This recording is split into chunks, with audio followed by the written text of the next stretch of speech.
From snow-covered small towns to decaying city streets, Canadian horror carved out its own identity during the VHS era. Colder, stranger, and more psychological than what was coming out of Hollywood. These weren't just copies of American hits. They were stories soaked in isolation, repression, and that unmistakable northern chill. In this lineup, we're revisiting the films that define that era. The cult favorites, the forgotten rentals, and the ones that still feel a little too weird to have ever made it to video store shelves. So dim the lights and let's rewind to Canadian Horror Part 3. Prom Night, 1980. When people talk about the golden age of slashers, Prom Night often gets overshadowed by louder American titles. But this Canadian production helps shape the template just as much as any of them. It's a time capsule of disco, paranoia, and small-town secrets, wrapped in one of the most iconic horror setups of the era. The story begins with a tragedy, a young girl's accidental death during a cruel game. Years later, her classmates, now teenagers, are preparing for prom, unaware that someone hasn't forgotten what happened. As the night unfolds, a masked killer begins crossing names off the list, and the celebration turns into a slow, stylish panic.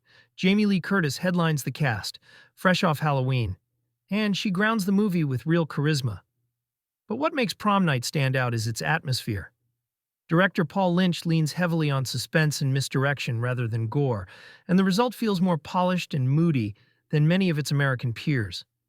Add in that unforgettable disco-drenched prom sequence, complete with full choreography, and you've got something that feels both ridiculous and hypnotic in the best way possible. There's also a subtle Canadian restraint beneath all the glitter and blood, a quieter tone, colder lighting, and a sense of guilt that gives the film its staying power. It's not just about revenge, it's about memory, shame, and how tragedy lingers long after the lights fade. Prom Night may look like another early 80s slasher, but there's something more deliberate and mature underneath. It's slick, sad, and surprisingly classy. A perfect example of how Canadian horror could dance to its own beat, even when drenched in disco lights. Deadly Eyes, 1982. If there's one movie that proves Canadian horror could get as wild as anything coming out of the States, it's Deadly Eyes. Released in 1982, this Toronto-shot creature feature adapts James Herbert's novel, The Rats, and turns it into one of the strangest killer animal movies of the VHS era. The setup is pure pulp. Toxic grain gets dumped, the city's rat population mutates, and soon the tunnels beneath Toronto are crawling with giant, hungry rodents. But the real charm comes from the production itself. The rats are actually small dogs in fursuits, scampering through miniature sets and chewing on actors. It's bizarre, cheap, and completely unforgettable once you've seen it. Director Robert Clouse, best known for Enter the Dragon, shoots it straight, which only makes the insanity hit harder.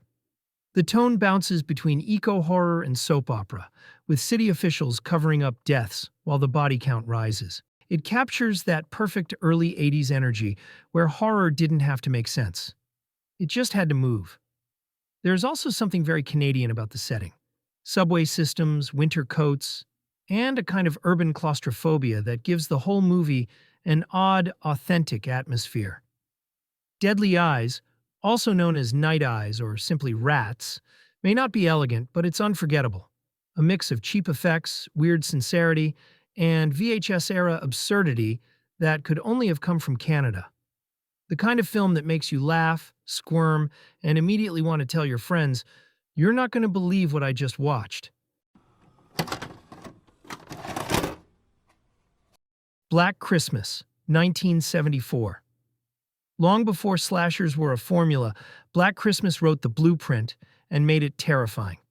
Directed by Bob Clark, this Canadian classic takes the setup of a sorority house over the holidays and turns it into a slow-motion panic attack. It starts with a phone call, obscene, whispering, and somehow too real. Then, one by one, the girls vanish, their disappearances hidden by the cheer of Christmas lights and carols outside.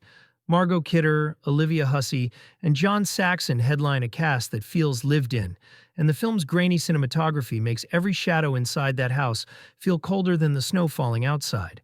What really sets Black Christmas apart is how restrained it is. There's no big killer reveal, no final explanation, just a creeping sense that something truly deranged is inside those walls, and no one is coming to help. Clark shoots the point-of-view sequences with unnerving precision, long before Halloween or Friday the 13th turned that perspective into a genre standard. It's a film that's more about dread than violence, and it still feels unnervingly modern in how it uses silence, misdirection, and the idea that horror doesn't need answers, just a phone that won't stop ringing. Black Christmas isn't just one of the best Canadian horror films ever made, it's one of the most influential horror films, period. The kind of movie that makes you check every dark hallway before you turn off the lights. Shadow Builder, 1998. By the late 90s, most Canadian horror had shifted toward television or low-budget genre experiments. And Shadow Builder is one of the weirdest relics from that era. Loosely based on a Bram Stoker short story, it's part supernatural thriller, part action horror, and entirely drenched in that straight-to-video atmosphere that defined the decade. The film stars Michael Rooker as a priest-turned-demon hunter, tracking a creature born from a satanic ritual gone wrong. The Shadow Builder itself is a being that thrives on darkness, growing stronger with every soul it consumes. As it spreads across a small rural town, Rooker's character and a local sheriff team up to stop it before it manifests fully and wipes out humanity. Shot in Ontario, the movie has that unmistakable late 90s Canadian genre look, a mix of moody lighting, overcast skies, and practical effects bumping up against early digital work. The creature is rendered in lo-fi CGI that actually adds to its charm today, giving it the feel of something you'd stumble upon in a rental store and wonder, why have I never heard of this? What keeps Shadow Builder interesting isn't its polish, but its energy. It's a mix of the prophecy, phantasm, and a little Hellraiser thrown in for good measure, all filtered through that earnest Canadian approach to horror. Ambitious, strange, and totally committed. It's not refined, but it's never dull. Shadow Builder is the kind of film that makes you nostalgic for the days when you'd pick up a VHS box based solely on the cover art, and sometimes end up with a surprisingly fun piece of end-of-the-century weirdness. Graveyard Shift, 1986. Also known as Central Park Drifter, this overlooked slice of Canadian horror feels like it was made for late-night cable and VHS discovery. Released in 1986, it has nothing to do with the Stephen King story. This one's a stylish vampire noir set in the streets of Toronto. Stephen Tsepes stars as a lonely cab driver who only works nights, drifting through the city's neon glow. But his roots take him beyond the ordinary. He's a vampire feeding on lost souls and hiding behind the wheel. When he meets a woman who rekindles his connection to the living, his hunger and guilt begin to collide, setting up a story that's more tragic than terrifying. Directed by Gerard Sicuriti, Graveyard Shift, or Central Park Drifter depending on which tape you find, mixes supernatural horror with a kind of urban poetry. It's full of smoke-filled streets, flickering signs, and melancholy music, the kind of dreamlike atmosphere that defined 1980s Canadian horror. It never leans into cheap thrills. Instead, it feels personal, sad, sensual, and strangely beautiful. And while it got buried under louder, gorier vampire films of its time, there's something about its quiet loneliness that sticks with you. Graveyard Shift, or Central Park Drifter, is the kind of movie that reminds you why digging through VHS bins is still worth it. You never know when you'll find a vampire story that feels this hauntingly human. Videodrome, 1983. If Canadian horror has a masterpiece and something that defines its identity as intelligent, unsettling, and just plain strange, it's David Cronenberg's Videodrome. Released in 1983, it's both a body horror classic and a prophetic look at how media warps our minds. James Woods stars as Max Wren, a sleazy Toronto cable executive always hunting for the next shocking thing to broadcast. When he discovers a pirate signal showing torture and murder that may not be fake, he becomes obsessed. And that obsession starts to reshape him in ways that go far beyond sanity or flesh. Cronenberg's direction makes Videodrome feel like it's crawling under your skin. Television screens pulse like living tissue, VHS tapes breathe, and gun handles merge with human hands. It's grotesque, but it's also philosophical, a film about technology as addiction and how images can consume us as much as we consume them. Shot in Toronto with a distinctly Canadian coldness, the movie looks both futuristic and familiar, a gray, unglamorous world where the line between reality and hallucination dissolves. Debbie Harry's performance as Nikki Brand adds another layer of unease, mixing sexuality, pain, and curiosity in a way that feels decades ahead of its time. Videodrome wasn't a hit when it was released, but its influence never went away. It's the blueprint for everything from The Matrix to modern digital horror, a film that saw the internet age coming long before it existed. Canadian horror has always had a fascination with transformation, and Videodrome takes that idea to its limit. Long live the new flesh. Happy Birthday to Me, 1981. Happy Birthday to Me is one of the strangest and most ambitious Canadian horror films of its era. On the surface, it looks like a standard body count movie, a group of wealthy prep school friends getting picked off one by one, but it quickly becomes something far more unhinged. Directed by J. Lee Thompson, who had once made Cape Fear and The Guns of Navarone, this was his Canadian detour into horror. And you can tell he took it seriously. It's shot beautifully, with rich colors and moody lighting that make it feel closer to a mystery thriller than a grindhouse slasher. Melissa Sue Anderson from Little House on the Prairie stars as Virginia, a girl recovering from a traumatic accident that left her with memory loss. When her classmates start dying in increasingly bizarre ways, she begins to suspect she might be the one responsible. The kills are creative, the tone constantly shifts, and by the time the ending arrives, it's so over the top, it circles back around to brilliance. That finale is pure VHS-era excess, ridiculous, dramatic, and unforgettable. There's also something distinctly Canadian in how it was made, shot in Montreal, filled with local actors, and blending classy cinematography with cheap shock value. It's polished and grimy at the same time, a weird middle ground that only Canadian horror from this period seems to find. Happy Birthday to Me may not have become a household name like Friday the 13th or Halloween, but it's one of the most entertaining hybrids of slasher tropes and psychological mystery the genre ever produced. A film that's part whodunit, part nightmare, and all attitude. Ginger Snaps, 2000. Released at the tail end of the VHS era, Ginger Snaps brought Canadian horror roaring into the 2000s with something rare. A film that was clever, emotional, and genuinely bloody. Set in the quiet suburbs of Ontario, it follows two sisters who spend their time staging morbid death photos and alienating everyone around them. When Ginger is attacked by a creature in the woods, her transformation starts slow. Strange wounds, new appetites, and a temper that borders on feral. What begins as a monster movie quickly turns into a dark metaphor for adolescence, body horror, and womanhood. Directed by John Fawcett and written by Karen Walton, the film nails that mix of humor and tragedy that's hard to pull off in horror. It's not just about a werewolf. It's about identity, change, and the fear of losing control, themes that keep it relevant decades later. The tone is unmistakably Canadian. Suburban isolation, dry wit, and a touch of melancholy beneath the gore. The practical effects still hold up, but it's Catherine Isabelle and Emily Perkins who make the movie memorable.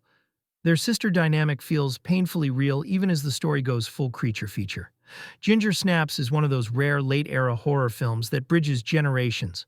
Part teen drama, part feminist parable, and part pure monster movie. It's funny, tragic, and completely sincere. Proof that Canadian horror didn't just define the genre's early years, it helped reinvent it. Of unknown origin, 1983. Some horror movies go big. Monsters, mayhem, cities in flames. Of unknown origin goes the other way, trapping all that tension inside a single brownstone and turning one man's house into a battlefield. Released in 1983 and filmed in Montreal, this Canadian thriller stars Peter Weller as Bart Hughes, a clean-cut businessman whose perfect life starts to fall apart when a massive rat moves into his home. At first, it's just small things, chewed wires, food gone missing, but soon the creature becomes a full-blown obsession. Bart's sanity starts to unravel as he tears his own house apart, trying to destroy something that might just be smarter than him. Director George P. Cosmatos treats the story like a psychological war film. The cinematography turns the house into a claustrophobic maze of vents, crawl spaces, and shadows, while Weller's performance slowly shifts from calm professional to sleepless madman. By the final act, it's less about a man fighting a rat, and more about a man fighting the parts of himself that crack under pressure. There's a raw, sweaty intensity to it, the kind of unglamorous, working-class dread that gives Canadian horror its edge. No supernatural twist, no conspiracy, just the slow breakdown of a man who can't admit he's losing control. Of Unknown Origin might sound like a simple creature feature, but it's one of the most grounded, unnerving horror films of its decade. A movie that turns domestic frustration into primal terror, and proves that sometimes the scariest monsters are the ones we invite inside. The Pit, 1981. Few Canadian horror films capture pure, unfiltered weirdness like The Pit. Released in 1981, it plays like a family drama, a coming-of-age story, and a creature feature all at once, and somehow manages to feel completely wrong in the best possible way. The story follows Jamie, a socially awkward young boy who's bullied by everyone around him, his classmates, his babysitter, even the adults in town. His only friend is a teddy bear he talks to in private. But when Jamie discovers a pit in the woods filled with carnivorous creatures he calls tralalogs, things start to spiral from strange to sinister. Shot in Wisconsin but funded and produced in Canada, The Pit embodies the low-budget Canadian horror scene's knack for combining sincerity and insanity. The performances are awkward, the tone constantly shifts, and the whole thing feels like it was made by someone who couldn't decide whether they were filming a children's fantasy or a psychological horror film. The result is mesmerizing, a movie where every scene feels slightly off, where reality and imagination start to blur. It's unsettling not because of gore or violence, but because of how wrong it all feels. The teddy bear might be talking, the creatures might be real, or maybe Jamie's just gone too far into his own head. There's nothing else quite like The Pit. It's part monster movie, part character study, and part fever dream from the bottom shelf of a video store. A film that proves Canadian horror didn't need big budgets or stars to leave you feeling uneasy. It just needed a dark hole in the woods and a kid with a secret. From haunted prom nights to flesh-twisting nightmares, Canadian horror has always had its own pulse. Moody, intelligent, and just a little bit off. These weren't just regional knockoffs of bigger Hollywood hits.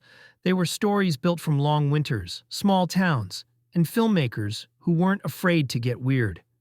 Whether it was Cronenberg's body horror, Bob Clark's suburban terror, or a handful of low-budget oddities shot in the cold, these movies gave horror fans something different, something colder and smarter that still feels fresh decades later. If you grew up renting tapes like these, drop your favorite Canadian horror title in the comments. And as always, remember to be kind and rewind, because every movie is someone's favorite.